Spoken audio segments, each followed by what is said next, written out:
এই বুড়ো, তুই কি চোখে কম দেখোস? বাবা, ভুল হয়ে গেছে, আল্লাহ তোকে যেন হেদায়েত দান করে।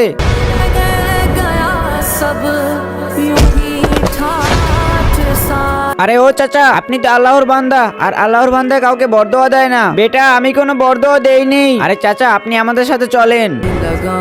দেখেন, এই ছেলেটা আপনাকে কালকে থাপ্পড় মারছিল না, আজ 7 থেকে পরে মারা গেছে। আমি ওকে কোনো বরদোয়া করিনি, আমি শুধু বলেছি আল্লাহ যেন ওকে হেদায়েত দান করে। চাচা, আপনি আল্লাহর প্রিয় বান্দা, আপনি সত্যি কথা বলেন। আল্লাহর ছবির জন্য তো সবাই লাইক সাবস্ক্রাইব করে। দেখি আজকে মা বাবাকে কয়জনে ভালোবাসে। যদি মাকে ভালোবাসো থাকো তাহলে ভিডিওটি একটা লাইক দিয়ে চ্যানেলটি সাবস্ক্রাইব করে দাও। আর যদি দুজনকে ভালোবাসো তাহলে কমেন্টে আই লাভ ইউ মা লিখে যাও। লাইক সাবস্ক্রাইব না করলে বুঝে নেব তুমি তোমার মা বাবাকে ভালোবাসো না। সত্যি? তাহলে শোনো, কথা দিয়ে আওয়াজ সালাম, আমার ভুল হয়েছে। আমি ওর কাছে ক্ষমা চাইলাম, তাও আমাকে থাপ্পড় মারলো। আল্লাহ শুধু ওর না, আল্লাহ আমারও। আমার সাথে অন্যায় হয়েছে, আর আমার আল্লাহ যেটাই করেছে সেটা হওয়ার ছিল।